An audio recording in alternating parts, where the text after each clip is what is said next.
আসসালামু আলাইকুম রহমতুল্লাহি বারাকাতুহু। সম্মানিত দর্শক, আমরা এই মুহূর্তে নওগাঁ জেলার পত্নীতলা উপজেলার মধুইল বাজার আছে। তো এটা হচ্ছে মধুইল টু আগারদুগুনের যে রাস্তাটা আছে সেটার এই বেহাল অবস্থা। এই রাস্তাটাতে দীর্ঘ প্রায় 2 বছর ধরে এরকম অবস্থা।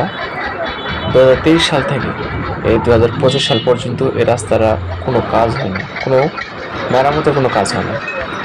এই রাস্তাটাতে প্রায় 2 বছরে প্রায় 50টারও অধিক অ্যাক্সিডেন্ট হয়েছে। শুধু যে সাধারণ অ্যাক্সিডেন্ট তা না, এখানে কিন্তু গুরুতর ধরনের অ্যাক্সিডেন্ট হয়েছে। অনেকের হাত ভেঙে গেছে, অনেকের পা কেটে গেছে, অনেক ধরনের। তো আজকে একটা অ্যাক্সিডেন্ট হয়েছিল এখানে। চলেন আপনাদেরকে ওই রোগীর একটু দৃশ্য দেখাই।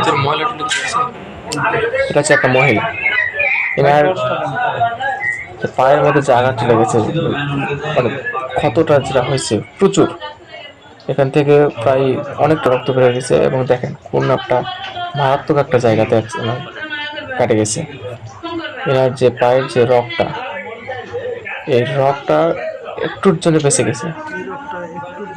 ওই যে দেখা যাচ্ছে ভিতরে সাদা রগ, এই সাদা রগটা একটুর জন্য কাটা যায় না। উপরে যে চামড়াটা পুরোটাই কেটে গেছে। এবং দেখেন কতটা মারাত্মক জায়গা এটা। আর একটু যদি ভিতরে ক্ষতটা যাইতো তাহলে এই মহিলাটার পাটা হয়তো অকেজ হয়ে যেত। এই রাস্তাটা যেই মেরামতের যেই পজিশন, এটা আমি দেখতেছি প্রায় 2 বছর ধরে এভাবে আছে। মাঝে মধ্যে একটু যেই রাস্তার পাশে যেই আড়ত আছে, ধানের আড়ত, এই আড়তের মালিকরা একটু একটু করে ইট দিত। এখন তারা ওইটাও আর দেয় না। এই যে এর বাচ্চা, এই তারা আসছিল একটা সিএনজি করে। সিএনজিটা আসার সময় ওই একটা খাদের মধ্যে, ওখানে খাদের মধ্যে পড়ে উল্টে গেছে। উল্টা যাওয়ার পর ওই মহিলার পা কেটে গেছে এবং এই বাচ্চাটা মাথায় কেটে গেছে। তো এই যে যে রাস্তাটা, আপনারা দেখবেন যে এই রাস্তাটা কি কোনো সুস্থ রাস্তা? এই রাস্তাটাতে প্রতিনিয়ত প্রায় এই 2 বছর 50-এর অধিক অ্যাক্সিডেন্ট হয়েছে এখানে। এখানকার কোনো প্রশাসন কোনো রকম ব্যবস্থাই নেয় না। এখানে কোনো মানে রাজনৈতিক কোনো দল, এখানে বাংলাদেশে অনেক রাজনৈতিক আছে, কোনো উদ্যোগ নেয় না এটার বিষয়ে।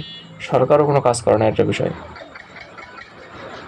তো আমরা চাই যে এই রাস্তাটা যেন অতি তাড়াতাড়ি, অতি দ্রুত এই কাজ করা হয়, এই রাস্তাটা মেরামত করা হয়। সম্মানিত দর্শক, এই রাস্তাটার বিষয়ে আমরা যতদূর পারি আপনাদের সঙ্গে মত বিনিময় করবো। এবং এই রাস্তাটির বিষয়ে অবশ্যই আমরা সবাই সরকারের কাছে আবেদন